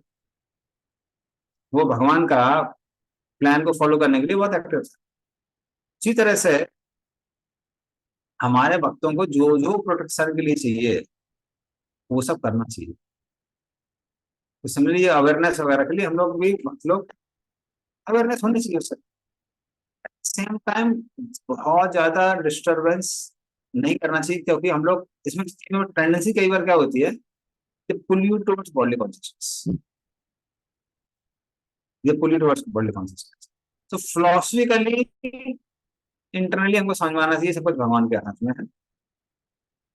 और प्रैक्टिकली जहां तक बात आती है, तो जो हमारे वर्णाश्रम धर्म के धर्म है, उन सबका भी हमको पालन करना चाहिए, क्योंकि हम लोग इस दुनिया में रह रहे हैं। और अगर आचार्य लोगों की बात की जाए, तो आचार्य लोगों ने भी अपनी अपनी क्षमता के अनुसार कार्य किया है। जैसे उदाहरण अगर आप देखा जाए, बहुत सारे एग्जाम्पल ले सकता हूँ। प्रभुपाद के टाइम पे जब मायापुर में हम लोग रहे थे, प्रभुपाद ने बोला झुटकी गन्स, वहां पे बंदूकें थी और ने बंदूक भी चलाई थी। प्रभुपाद ने पूछा कहाँ मारा है, बोला कि पैर में मारा है। प्रभुपाद ने बोला सीने में मारना चाहिए तुम्हें, सिर्फ shot on the chest. Prabhupada strong, क्योंकि ज्यादा भक्तों के जीवन की बात आती है, हम लोगों के लिए हर चीज के लिए तैयार होना चाहिए। सिमिलरली जीव Goswami was so much concerned about Radha Damodar, और Gopal Bhatt Goswami was so much considered about Radha Raman, कि उन्होंने गार्ड्स रखे हुए थे उन दिनों में, जिनके हाथ में हमेशा धनुष और तरकस में जहरीले बारूद थे, पॉइजन एरोस। कोई हमला करेगा तो उसको मार देते। So that was affection for Krishna. At the same time, they were able to do anything to show their affection for Krishna. ऐसा नहीं कोई आता है हमारे मंदिरों में डीडी चला चला जाता है, हम चुपचाप बैठे रहेंगे और हमसे हरे कृष्ण करते हैं। सामने का हमको भी गोली मारने के तैयार रहना चाहिए। तो प्रैक्टिकली वो सब रहना चाहिए, but at the same time internally हमको समझ में आना चाहिए कि सारी चीजें किस कंट्रोल में, कृष्ण कंट्रोल। तो हम लोग अपना प्रयास करते हैं, बाकी भगवान में छोड़ देते हैं। चैतन्य महाप्रभु ने सारे भक्तों को लाके कम्युनिटी डेवलप की पूरी में, और ये कई बार उड़िया लोग नहीं समझते हैं, उड़ीसा में भी, उड़ीसा में तो प्रतापरुद्र महाराज को चैतन्य महाप्रभु ने जो प्रेरणा दी है, उसकी वजह से डाउन द लाइन 4 जनरेशन तक कोई भी मुस्लिम्स का अटैक उड़ीसा के अंदर नहीं हुआ है, नॉट ए सिंगल अटैक। तो हालांकि महाप्रभु ने सिर्फ एक हिसाब से देखा जाए तो चांद काजी के खिलाफ ही आंदोलन किया था, पर्सनली इतना नहीं किया क्योंकि वो सन्यासी थे, ही फॉलोड हिज ऑर्डर। लेकिन उन्होंने जहां तक प्रतापरुद्र महाराज की बात की है, उन्होंने पूरा सपोर्ट किया। तो वो लोग कई बार क्या गाली देते हैं कि प्रतापरुद्र महाराज की जो बहन थी उसको काला पहाड़ बंदी बना के लेके चला गया था, एक मुस्लिम राजा का वो था सेनापति। लेकिन जब पूरा इंडिया कॉन्कर्ड था, तब भी उन्होंने पूरे उड़ीसा को प्रोटेक्ट करके रखा। सो ऐसा नहीं है कि सेल्फ प्रोटेक्शन के लिए हथियार उठाना हमारे शास्त्रों में कहीं नहीं दिया हुआ है, बल्कि रिकमेंडेड। हालांकि ये हमारे भक्तों के बीच में हाईलाइटेड नहीं है aspect, this is not a highlighted aspect, क्योंकि ये सत्य है कि इस्कॉन के निर्माण से लेके अभी तक जो, भले हम लोग डेमन क्रेजी बोले, जो भी बोले, जो भी व्यवस्था रही है, ये सबसे पीसफुल समय रहा है। भारत का पिछले आप बोल सकते 2000 साल में, सिर्फ भारत में नहीं, विश्व में last 200 years this has been most peaceful time. जो पिछला हमारा 50 साल या 160 साल 100 साल जो हुए, उसके पहले बहुत कमोशंस थे और अभी कमोशंस फिर से बढ़ रहे हैं। और इसीलिए प्रभुपाद ने कभी उस पर फोकस किया नहीं। हालांकि प्रभुपाद का सपना था कि हमारी एक प्रोटेक्टिंग विंग होनी चाहिए। ये भक्ति चारू महाराज ने पर्सनली अपने लेक्चर्स में कुछ भक्तों को बताया, जिन भक्तों को पर्सनली दिए थे 10 जैसे 12-15 कुछ भक्त थे। तो वो भक्त लोगों को मैं जब लेक्चर दे रहा था मैं इंस्टीट्यूट में, तो उन्होंने मुझे पर्सनली बताया। तो प्रभुपाद हैड दैट ड्रीम कि हाँ हमारी भी एक क्षत्रिय विंग होनी चाहिए जो हमारे भक्तों को प्रोटेक्ट कर सके। ऐसा नहीं कोई भी आ रहा है एक्सपर्ट करके जा रहा है। So that desire. Hare Krishna प्रभु जी, भागवत अरे गीता में अध्याय 1 के 36 नंबर श्लोक में साफ साफ कहा गया है, कृष्ण भगवान कह रहे हैं कि इन्हें ऐसा बताया गया, कृष्ण भगवान तो चैप्टर 2 से शुरू करते हैं कि 6 तरह के आताताई होते हैं, जैसे आग लगाने वाला, विष देने वाला, हाथ में शस्त्र लेकर मारने को तैयार, धन हरने वाला, जमीन छीनने वाला और स्त्री हरण करने वाला। इन 6 तरह के आताताइयों को मारने में किसी तरह का कोई पाप नहीं लगता है। वो है। और दुर्योधन में ये 6 था। नहीं आजकल के लोग तो उससे थोड़ा ज्यादा ही है। अगर बांग्लादेश में देखेंगे तो साउथ में काम दुर्योधन ने भी नहीं किया था जिसे हम लोगों ने किया। तो हमने देखा दुर्योधन ने किसी मंदिर को लूटा हो या फिर मंदिर को ब्रिटिश से जलाया हो, तो इतना तो उसने भी नहीं किया। तो इसलिए उसमें पाप नहीं लगता। और हमको अपने भक्तों के प्रोटेक्शन के लिए कुछ भी करने तैयार नहीं। महाप्रभु जब जो एकदम शांत है, वो नित्यानंद के हमले के समय चक्र उठाने तैयार थे, तो अपने भक्तों के प्रोटेक्शन के लिए हमें कुछ भी करने तैयार है। चलिए विश्वम्भर आज देखो। प्रभु जी जैसे अभी जो बांग्लादेश का जो इंसिडेंट हुआ था प्रभु जी, तो उसमें जो ये देखा गया था, जीबीसी ने कहा था कि अपने मैसेज में कि we should pray and chant. और जबकि हमने ये देखा कि कुछ ऐसे हमारे इस्कॉन के ग्रुप्स हैं जो इसको रोड में आके भी थोड़ा प्रदर्शन कर रहे थे। तो ऐसी स्थिति में प्रभु जी, हाउ टू बैलेंस जीवीसी's view and individual temples decision, how to look on this? Actually कैसा है प्रभु के ऐसे केस में हम लोग को थोड़ा इंटेलिजेंटली बिहेव करना चाहिए। इंटेलिजेंटली इन द सेंस, जैसे जीबीसी एक कोई जनरल स्ट्रॉन्ग स्टेटमेंट नहीं बोल सकती। उसका रीजन ये है क्योंकि इस्कॉन के centres all over the world सब जगह है। तो अगर जीबीसी कोई स्ट्रॉन्ग अगर कोई स्टेटमेंट बोलती है, तो खासकर जहां मुस्लिम कंट्रीज में किसी किसी देश में सिर्फ एक ही भक्त है। जब हम लोग 2015 में जलूते यात्रा हुई थी, तो मैं वर्ल्ड रिकॉर्डिंग टीम में था जिसने वर्ल्ड रिकॉर्ड बनाया था प्रभुपाद के लिए अपने नेताजी इंडोर स्टेडियम में। तो उसमें बहुत सारे भक्त ऐसे थे जो पूरे मुस्लिम कंट्री में एक ही भक्त हैं। तो अगर कोई वैसा कर देंगे तो उन भक्तों को तकलीफ होगी, उनको ट्रबल होगा। इसलिए जीबीसी कभी भी बहुत स्ट्रॉन्ग स्टेटमेंट नहीं ले सकती है, बट एक इंडिविजुअल टेम्पल को अपने प्रोटेक्शन के लिए जो चाहिए करना चाहिए।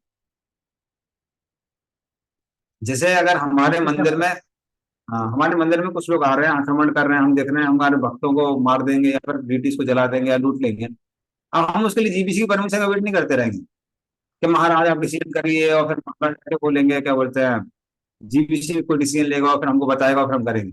उस समय जो भी हमको इमरजेंसी धर्म है हमारा, हम बंदूक उठाएंगे, गोली मारेंगे। भक्तों को प्रोटेक्ट करना हमारी जिम्मेदारी है उसमें। लेकिन जहां तक एक जनरल व्यू आता है, तो जनरल व्यू जीबीसी छोड़िए, इंडिया के प्राइम मिनिस्टर भी कोई स्ट्रॉन्ग स्टैंड नहीं ले सकता ज्यादा। और रीजन ये है कि आपको बहुत सारे एंगल से चीजों को देखना पड़ता है। तो ये वो राजा नहीं है पहले जमाने के जो राजर्षि थे जिनके सब कुछ कंट्रोल में था, जो चाहे कर लेते थे। आजकल लोग वैसे नहीं। यस गिरिज हाँ प्रभु, मैं ये कह रहा था कि जब जगाई मधाई ने निताई महाप्रभु को घायल कर दिया था स्टोन फेंक करके, तो खुद चैतन्य महाप्रभु जो है उनको मारने के लिए तत्पर हो गए थे। हाँ वही, अपने प्रोटेक्शन के लिए कुछ भी करना चाहिए। बट हाँ, अगर इंडिविजुअल हम हैं तो GBC we are 100 GBC at the same time personally एक इंडिविजुअल टेम्पल अपना को ले सकता है, जो भी इमरजेंसी डिसीजन। ठीक है, चलिए हम लोग चलते हैं, अबाउट इशू, ये सारे सारे करंट इश्यूज हैं। चलिए आगे चलते हैं, नेक्स्ट वर्स। तस्मादहि अंग वैक्तव्यम अज्ञान कृतमात्मनः कथम त्वी अनाथा कृपणा वर्तेरं च ते च मां विना। पढ़ी इसका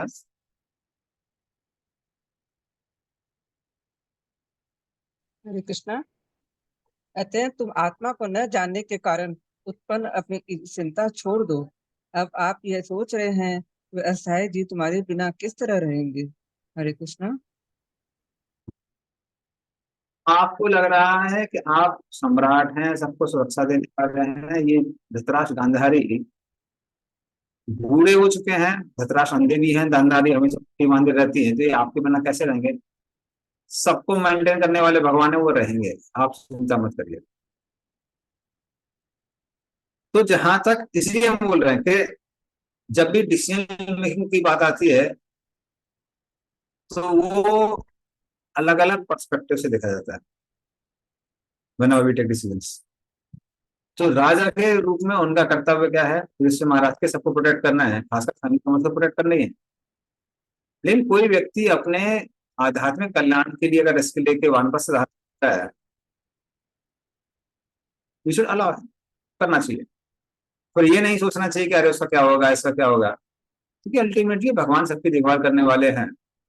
जो छोटे छोटे जीव जंतु को पालते पोसते हैं वो भक्तों को या फिर मनुष्यों को तो पाल ही सकते हैं, तो उसकी चिंता नहीं करनी चाहिए। नेक्स्ट श्लोक।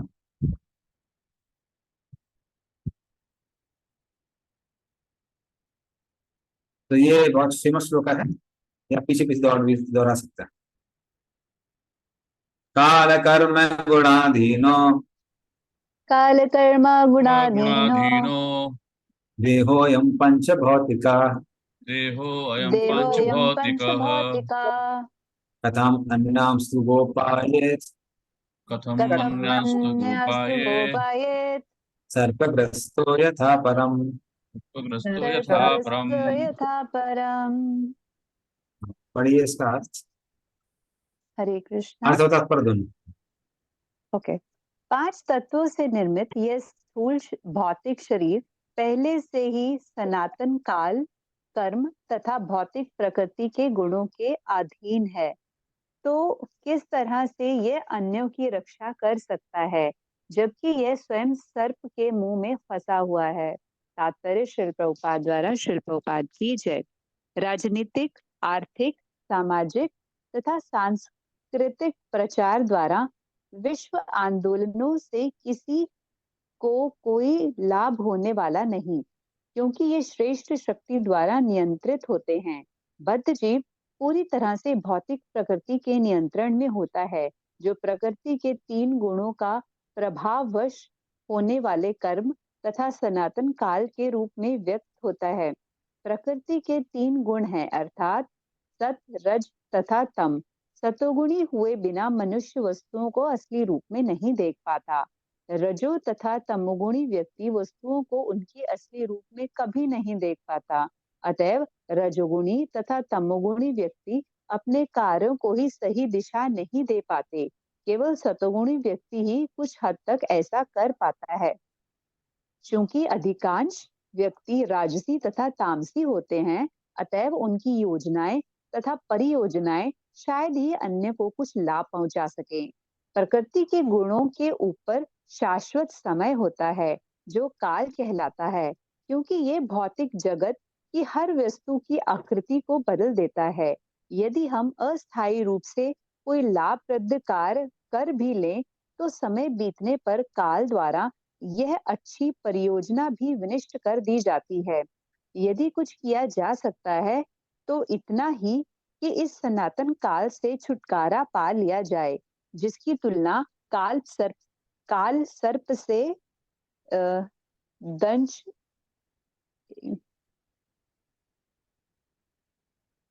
काल सर्प से की गई है, जिसका दशम सदैव जानलेवा होता है। कोई भी व्यक्ति सर्प दंश से नहीं बच पाता। अतएव काल सर्प अथवा प्रकृति के गुणों के चंगुल से बचने के लिए सर्वश्रेष्ठ उपाय भक्ति योग है, जिसकी संतति भगवत गीता 14.26 में की गई है। सबसे पूर्ण लोकोपयोगी परियोजना यह है कि हर व्यक्ति को विश्व भर में भक्ति योग के प्रचार कार्य में लगाया जाए, क्योंकि उसी के द्वारा लोगों को काल, कर्म तथा गुण द्वारा व्यक्ति माया के चंगुल से बचाया जा सकता है। भगवत गीता 14.26 से इसकी स्पष्ट रूप से पुष्टि होती है। धन्यवाद। हरे कृष्णा। हरे कृष्ण। तो काल कर्म गुण आधीन देहोयम पंच भौतिक है। तो ये जो देह है ये पंच महाभूत की बनी हुई है, बना हुआ है। हाँ, और काल कर्म गुण आधीन, तो काल मतलब समय के साथ हमारे हमारे कर्मों के अनुसार इस त्रिगुणी माया से जो भी भौतिक संसार बना हुआ है, भौतिक शरीर बना हुआ है, सूक्ष्म शरीर, स्थूल शरीर, इन सब में क्या होते हैं, विकार उत्पन्न होते हैं। तो हमारे हमारे कर्म के अनुसार और समय के साथ जो कर्मों का फल देने वाला है समय, ये तीन गुणों से बनी हुई जो संसार की सृष्टि है, भौतिक शरीर है, इन सब में क्या करता है, विकार उत्पन्न करता है, कॉजेस चेंजेस। तो अगर मान लीजिए उसको जब नष्ट होना है तो नष्ट होगा, जब जन्म लेना है तो जन्म लेगा। तो ये सब होता रहता है। इस तरह से हर व्यक्ति काल, कर्म और गुण के अधीन है। काल, कर्म और गुण के अधीन है। जब तमोगुण की वृद्धि हो जाती है, क्योंकि हम अधीन में हैं गुणों के, तो कई बार हम तो जीवन में भी देखा हुआ है कि सेम भक्त कुछ गलत कर बैठता है या फिर कुछ चीज समझ में नहीं आती, क्योंकि हम लोग कैसे हैं, गुणों के अधीन है। तो जब तक हम लोग गुणातीत नहीं हो जाते हैं तब तक ये समस्या रहती है। तो इसलिए कथम अन्यांशु गोपायेत, गोपायेत अर्थात प्रोटेक्ट करना, दूसरे को सुरक्षा देना। अरे हम दूसरे को क्या सुरक्षा देंगे, अन्यांश, अन्य लोगों को क्यों सुरक्षा देंगे। सर्पग्रस्तो यथा परम, जब हम खुद ही सर्प के मुंह में हैं। जैसे ही व्यक्ति पैदा होता है, रूपाली अक्षर में बोलते हैं डेथ इज बॉर्न, मृत्यु पैदा होती है। मतलब निश्चित हो जाता है कि इतने साल रहने वाला है, और जैसे जैसे बर्थडे आता है तो मृत्यु निकट आती जाती है। जैसे सांप कभी किसी जानवर को खाता है तो निकलता है धीमे धीमे करके, 10%, 20%, 30%, 40%, 50%, 60%। अब मान लीजिए ये जानवर जो खुद सांप के मुंह में है और दूसरों को प्रोटेक्ट करने की कोशिश कर रहा है, आप क्या बोलेंगे, तो बेवकूफ है, पहले भाई अपनी जान बचाओ फिर दूसरी को बचाओगे। उसी तरह से नारद मुनि यहाँ क्या कह रहे हैं कि हे राजन, हर किसी को संसार में मरना है, इनको बचाने का प्रयास मत करिए। इसलिए बुद्धिमान व्यक्ति है जो क्या देखता है, वो ये देखता है कि इस सीमित समय में हमारा आध्यात्मिक विकास हो रहा है कि नहीं हो रहा है, और अन्य लोगों का आध्यात्मिक विकास हो रहा है कि नहीं हो रहा है। तो मूर्ख व्यक्ति है जो ये सोचता है कि हम लोग यहाँ परमानेंटली रहने वाले हैं, इसलिए अच्छे से सेटलमेंट कर लेंगे। तो इसलिए प्रयास करना चाहिए, जो भी हमारे हमको समय के अनुसार समय मिला हुआ है, शक्ति मिली हुई है, बुद्धि मिली हुई है, इनका प्रयोग करके हम भक्ति में प्रगति कर सकते हैं। So that should be our. तो सर्पो ग्रस्थो, ग्रस्थो का मतलब ग्रस्त कर लिया, खा लिया, निगल लिया, ऐसा पर। ठीक है, तो मैं भी एक श्लोक और कर लेते हैं लास्ट, फिर हम लोग कुछ मैनेजमेंट करेंगे।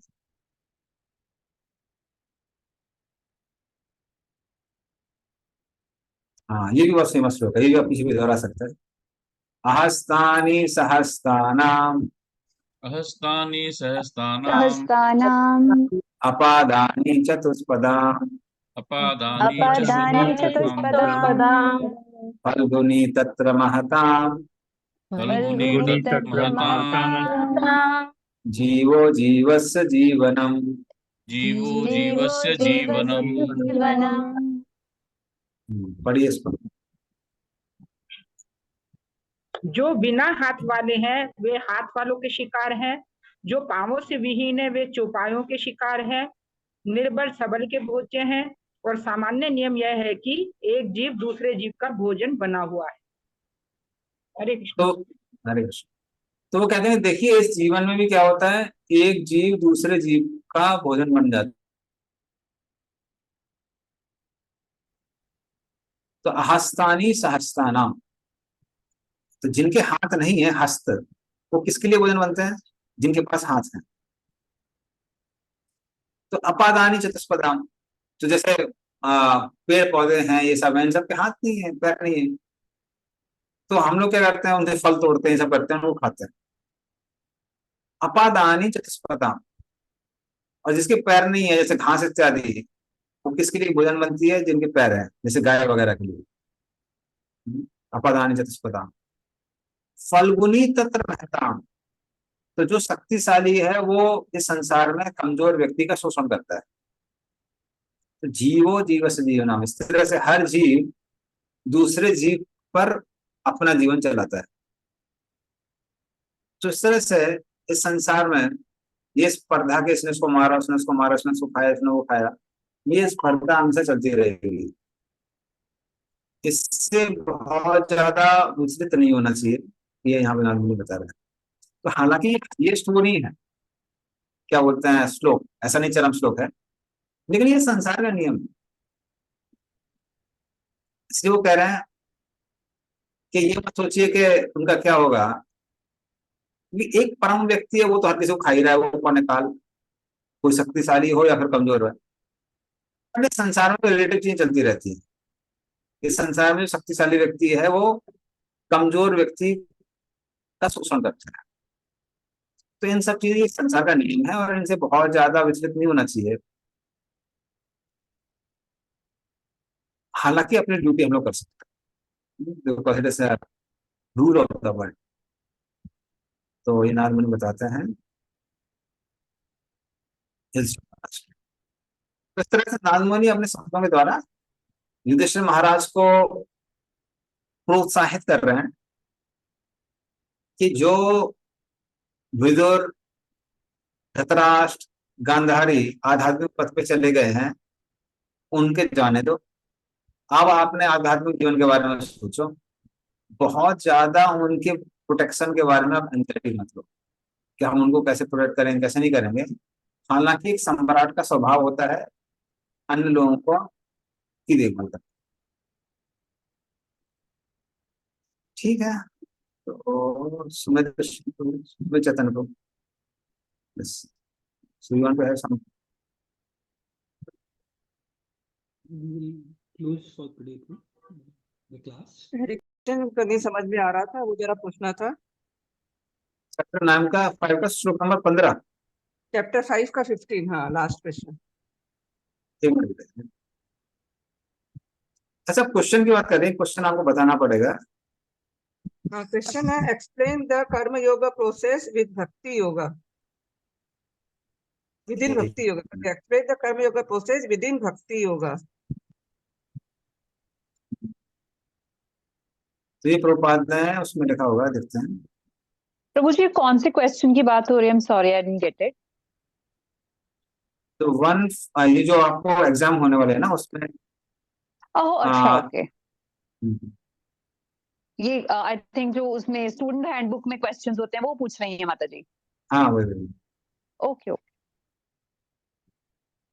कौन सा का है माता जी? I will just display that. Verse उसमें मेंशन किया हुआ रहेगा ना? चैप्टर 5 का क्वेश्चन 15, आई थिंक 32 to 36 होगा, कोर्स याद नहीं है शायद। माता जी वर्स बता सकते हैं? 1-5 1-5 30 to 36। हाँ 30 to 36 से। हाँ वो इम्पोर्टेंट, मैं 1 से 15 देख रहा था जैसे 30 to 36। एक मिनट रुकिए।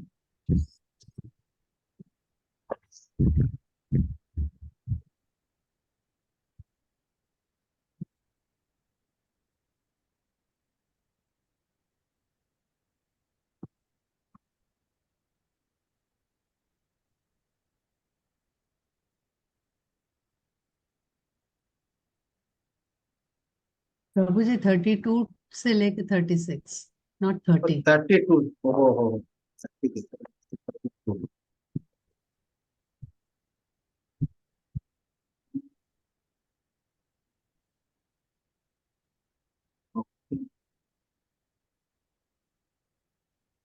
हाँ, ये अर्जुन वगैरह में तो डिटेल दिया हुआ है ना। नजर for removing all troubles movies 25 months of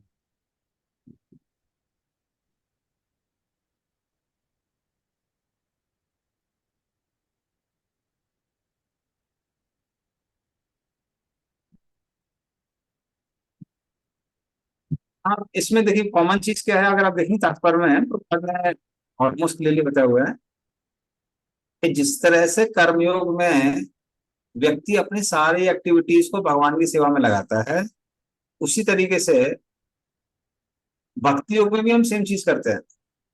पर डिफरेंस ये होता है कि उनका गोल होता है ब्रह्म, हमारा होता है भगवान। दूसरा डिफरेंस क्या होता है, उनका डेडिकेशन ड्यूटी में ज्यादा है, हमारा डेडिकेशन कृष्ण को प्रसन्न करने में ज्यादा है। हमारा मेन है सेटिस्फेक्शन ऑफ कृष्ण, सेकेंडरी क्या है कर्म। उनका मेन क्या होता है कर्म, और सेकेंडरी होता है सेटिस्फेक्शन ऑफ कृष्ण। तो ये डिफरेंस होता है। तो ये प्रभुपाद ने तात्पर्य में बताया हुआ है। इस पर एक वर्ड भी आता है, आप डिस्प्ले करेंगे Sumit Krishna, just so one word then.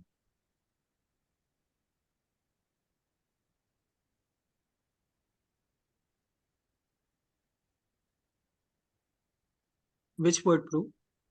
So we should therefore learn to dedicate our activities unto the mercy of the Lord and accept Him either as impersonal Brahman, Logos, Paramas, Vipassana Godhead.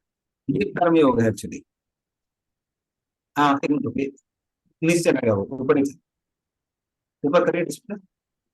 Just 1 second, Prabhu. I will search it out. No? No, it is there, it is there. I was just reading from there only. Okay. So you don't check it out. एक minute रुकिए।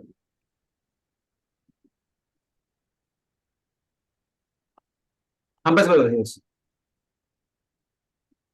हाँ रुकिए। अब देखिए नीचे से 1 2 3 4 5, fifth line नीचे से 1 2 3 4 5। We should therefore learn to dedicate, ये वाला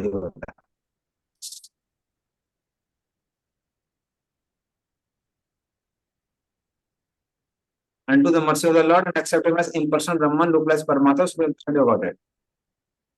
तो ये बेसिकली खासकर ब्रह्म के लिए अगर बोला जाए तो ये क्या होगा, ये कर्म योगा होगा। अगर आप लोकलाइज परमात्मा के लिए बोलेंगे तो ये क्या है, ये है अष्टांग योगा। किसमें, योग आरूढ़ स्टेज में वो लोग सारी चीजों को डेडिकेट करते हैं परमात्मा को। योगारूढ़ नहीं, पर योग आरूढ़ बिगिनर्स। और जहां भक्तों के लिए बात आती है उनके लिए कौन है, कृष्ण है, सुप्रीम पर्सन गॉड है। तो इस तरह से ये जो है ये करेक्ट आंसर है इसका। ठीक है प्रभु जी, माता जी। शायद क्वेश्चन ये मीन कर रहा है कि हाउ कर्म योग इज एम्बेडेड विद इन भक्ति योग। हाँ तो वो है ना, वही तो इसमें लिखा, वही ये है, एग्जैक्टली ये आंसर है। Karmayoga means you are dedicating your activities to the service of the lord. आप उस ब्रह्म के लिए अपनी सारी एक्टिविटीज डेडिकेट कर रहे हैं, हम लोग कर्मयोग कहते हैं। लेकिन जब जो लोग योग आरूढ़ होते हैं, beginners of yoga Ashtanga yoga process, वो लोग गृहस्थ जीवन में रहते हुए एक्टिविटीज को डेडिकेट करते हैं किसको, परमात्मा को। मैं खासकर योग हाँ, It is given over here. Fight for the cause of Krishna in the beginning. If you are a warrior. no see that is bhakti yoga. Okay. When you are saying fight for cause of Krishna, it is bhakti yoga. When you are fighting for the cause of Brahman, that is karma yoga. कर्म योगा, ज्ञान योगा, अष्टांग योगा की same destination क्या है, ब्रह्म। जो योग में सिर्फ उनका डेडिकेशन होता है परमात्मा के प्रति, और जो प्योर डिवोटीज होते हैं उनका डेडिकेशन होता है सुप्रीम पर्सनालिटी ऑफ गॉड। तो ये तीनों में डिफरेंस होता है। This is exact difference. अगर आप बोलेंगे dedication for Krishna, that becomes भक्ति योगा, नॉट कर्म। Like ये जो अभी मैंने हाईलाइट किया तो जी, see this I have highlighted. Yeah, fight for the cause of the Lord as in the previous divine fight, but he was convinced that the Lord that the fighting was necessary, so he has not changed his decision and fought for his cause. Similarly, one is business man in Australia, then one should spend his hard-earned money for the Lord. Yes, but technically speaking, who is that Lord matters. अगर आप technical difference देखेंगे कर्मयोग, ज्ञान योग, अष्टांग योग में, वो व्यक्ति कौन है ये मैटर करता है। अगर आपको क्लियरली मालूम है कि वो व्यक्ति भगवान कृष्ण है, तो फिर वो क्या बन जाता है, वो भक्ति योग बन जाता है। So that becomes bhakti. प्रभु जी आंसर में इस तरह से लिखना चाहिए कि सिमिलैरिटी है, but the understanding of a karma yogi is, or the understanding of the karma yogi about the Lord is Brahman. His highest understanding about the Lord is as Brahman, whereas हाँ, ये बोल सकते हैं।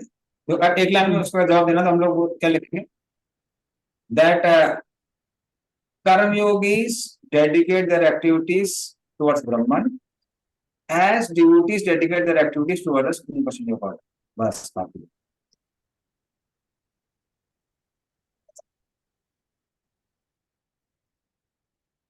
तो ये एक लाइन में काफी। हाँ,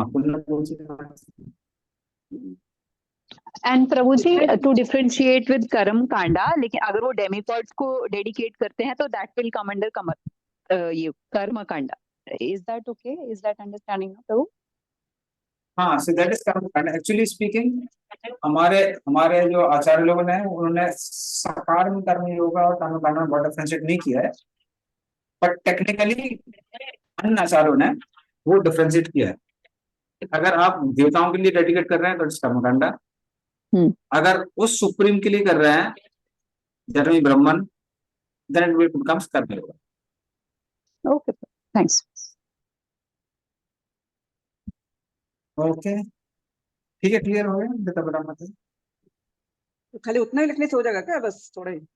हाँ हाँ हाँ, एक लाइन काफी है। चलिए, जो आपके छोटे छोटे क्वेश्चन है, तो हम लोग बहुत ज्यादा एक्सपेक्ट नहीं कर रहे हैं, थोड़ा थोड़ा जहाँ पे कुछ पॉइंट्स पूछे जाते हैं, लाइक क्वालिफिकेशन ऑफ डिसाइपल, वहां पे ठीक है 2-3 लाइन लिख सकते हैं, या फिर एक उसमें आप कंसाइज से 4-4 वर्ड्स करके भी लिख सकते हैं, वो दिक्कत नहीं। मेन चीज है जो हमारे कीवर्ड्स हैं वो कन्वे हो जाने चाहिए, वो इम्पोर्टेंट। ठीक है, So we will end today's class.